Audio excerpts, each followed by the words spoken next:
Esta parte que eu vou explicar agora, ela ainda faz parte de cinemática, tudo bem? Então, antes de eu começar, vamos relembrar o que nós já vimos, né? O que nós já vimos em física aplicada nas aulas anteriores. Vamos lá. No capítulo 1 foi explicado sobre o sistema internacional e a aplicação da análise dimensional, tá certo?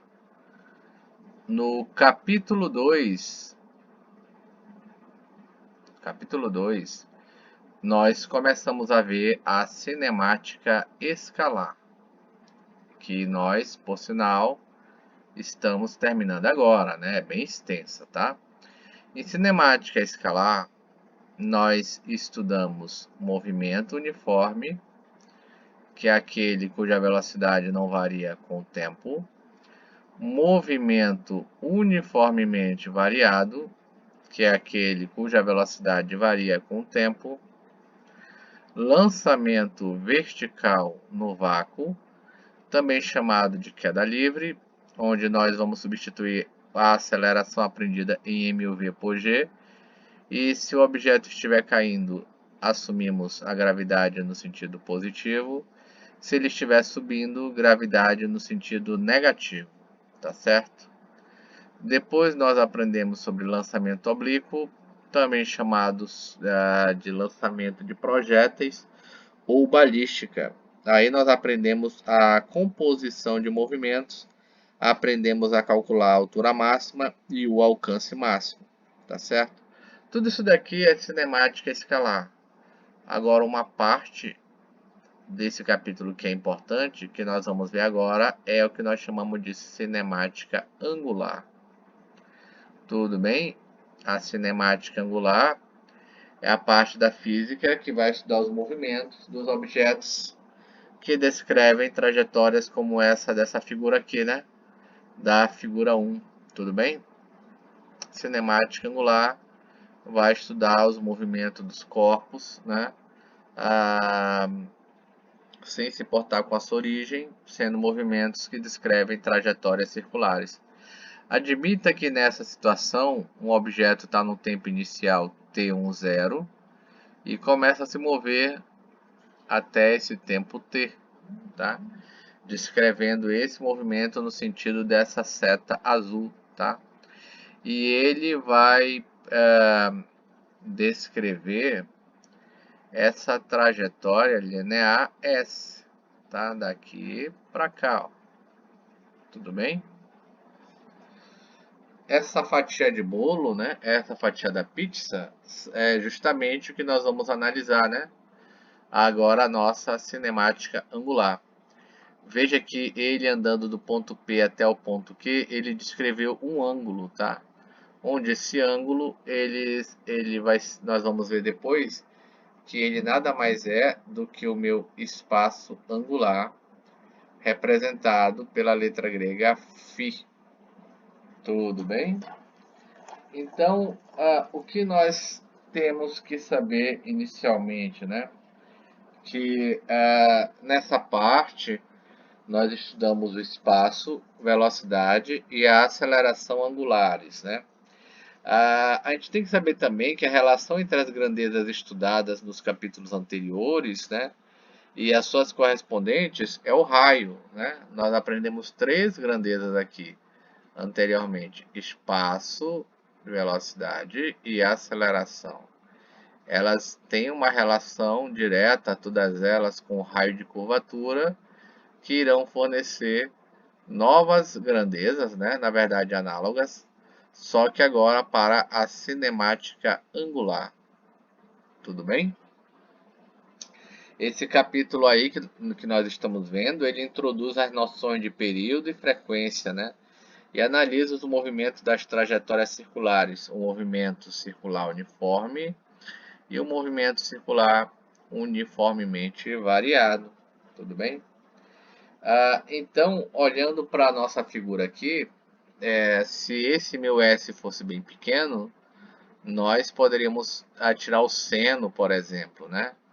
E para ângulos muito pequenos, o seno do ângulo é o próprio ângulo, tá?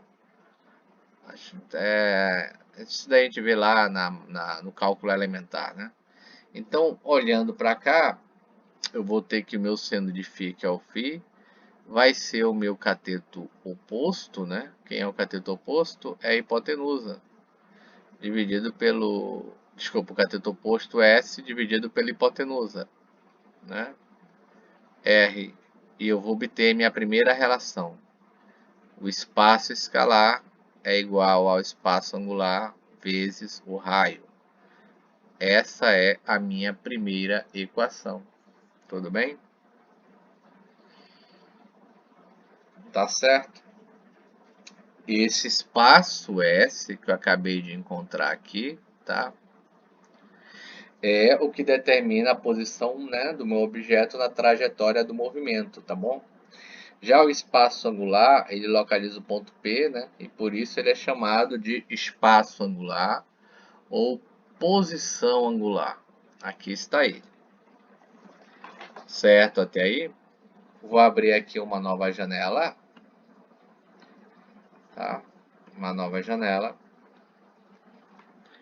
Onde nós podemos fazer o seguinte, né? O que nós podemos dizer?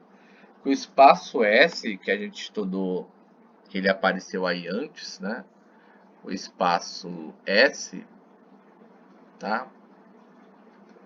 O espaço S, nós vimos anteriormente que ele é o espaço escalar, o espaço linear, para diferenciar do meu espaço angular φ, tá certo? Do que nós vimos da definição de velocidade e aceleração,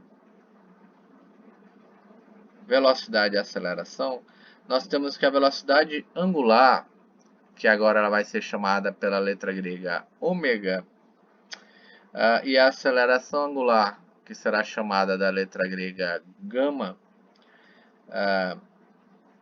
elas compõem, tá, as nossas grandezas angulares e ela a junção dessas três corresponde à nossa cinemática angular em contraposição às grandezas lineares que nós estudamos no capítulo 2, tá?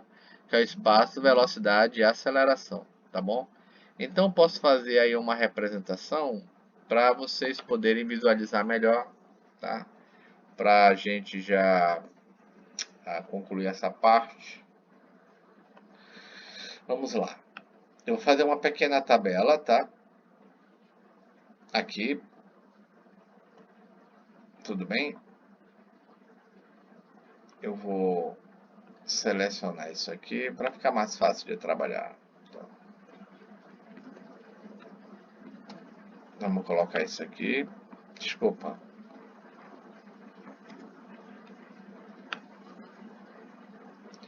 Vamos fazer nossa tabela.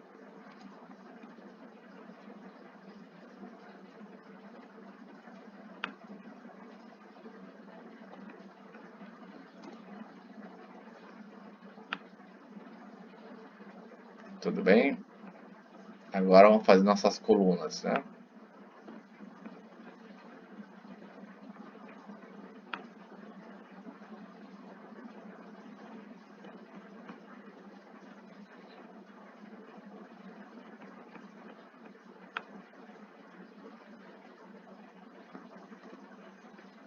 Vamos lá.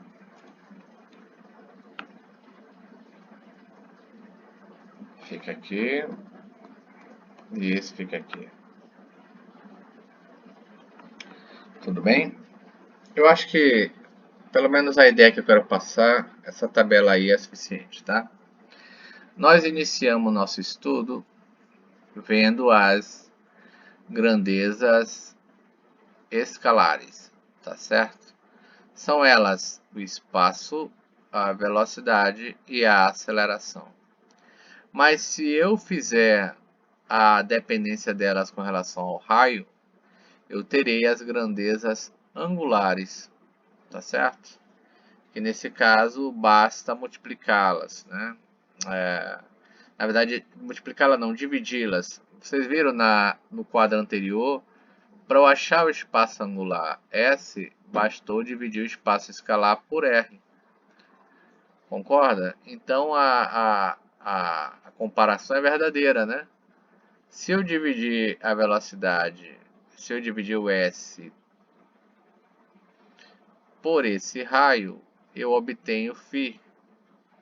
Se eu dividir o V pelo meu raio, eu obterei ômega. E se eu dividir o A por esse raio, eu obterei gama. Logo, a conclusão que eu tenho é que φ é S por R, ômega é V por R e gama é A por R. Tudo bem? Lembrando que meu ângulo ele é dado em radianos, tá certo? Radianos. Então, quando você for calcular o espaço angular, ó, espaço angular medido pelo menos para a gente em graus ou radianos, e o tempo vai ser medido em segundos. Logo, a velocidade angular vai ser expressa para a gente em graus ou radiano por segundo, e a aceleração angular será expressa em radianos por segundo ao quadrado. Tudo bem? Então, vamos concluir essa parte, tá? O que a gente pode falar aí, né? É que eu posso pegar aquelas minhas equações antigas e fazer essa relação, né? Ó, quem é V? Você não aprendeu o que é ΔS por ΔT? Então, se eu dividir as grandezas escalares por R, eu vou obter as minhas novas equações. V por R, ômega, ΔS por R, ΔΦ, dividido por ΔT. Acredito que é a minha equação 4. Se não for, lá no finalzinho eu corrijo, tá certo? Vai ficar aí, ó, para vocês fazerem, tá? Encontrar, a gente pode fazer agora mesmo, né? Quem vai ser gama se eu partir dessa equação, que é ΔV por ΔT, dividindo isso por R e dividindo isso por R, eu vou obter que gama é delta ômega sobre ΔT, que é a minha equação 5. Tudo bem? Então, senhores, por hoje isso foi nossa aula. As dúvidas, utilize o Google Class e o Ava nessas plataformas para colocarem as perguntas e dúvidas, tudo bem? Então, na próxima aula a gente conclui. Bons assuntos, melhor, bons estudos